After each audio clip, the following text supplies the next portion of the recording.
திருமணம் செய்தார் என்றால் அவருடைய பிச்சலத்தில் வந்ததுதான் இரண்டாவது ஒவ்வொரு சொல்லிய ஒவ்வொரு சுவாமி ஒவ்வொரு அப்துல் ஹசீம் தெரிவித்தார்களோ ஒரு மகத்தான ஒரு மேலையாக வந்தால் இப்பெல்லாம் வரலாறு கொண்ட உண்மை அருமையான பெருமக்களே இப்படித்தான் சல்லல்லாஹு அலைஹி வஸல்லம் மனைவிமாருக்கு எப்படி வாழ்ந்தார்கள் என்றுதான் சொல்லி சொன்னார்கள். எந்த பெண்மணி உயர்ந்த அந்தஸ்தார் என்று சொன்னால் அவர் வாழ்க்கை பாருங்கள், ஆயிஷா வாழ்க்கையை பாருங்கள். காலையெல்லாம் சல்லல்லாஹு அலைஹி வஸல்லம் மார்க்க ஞானத்தை பெற்ற பெண்மணிதான் நீ ஆயிஷா. கதீஜாவா சொல்லவே தெரியுது. கோயில் ராஜாவுடைய மகளாக மட்டுமான நகரை சிறந்த சீமாட்டியாக வந்த பெண்மணி.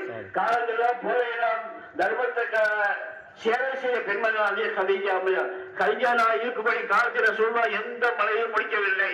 கதீஜா நாய் ஒஃபாத்தானுக்கு பிறகுதான் 11 மலைகளை முடித்தார் என்பதெல்லாம் அல்லாஹ் தந்த உண்மை. அன்னை ஆயிஷா, அன்னை ஹபிசா, அன்னை Juwayriya, Umm Salama, Safiyya bint Huyayy, Zaynab bint Jahsh, Zaynab bint Khuzayma, Safiyya bint Huyayy, Umm Habiba bint Abi Sufyan, இது போன்ற 11 மலைவாழ் முடித்தார்கள். அத்தனை மக்களும் மாஷா அல்லாஹ் மகத்தான பெண்மணியாக வாழ்ந்தார்கள்.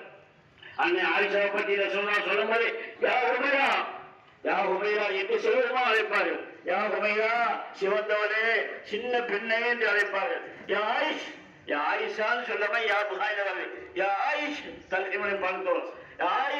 ஆயிஷாவே என்று கூடுவார்கள். என்ன அழகா கூடுவார்கள். அழகான ஒரு பெண்மணி தான் அன்னை ஆயிஷா நாய். ஹப்சா நாயே உமர் ஹத்தாவுடைய மகளா.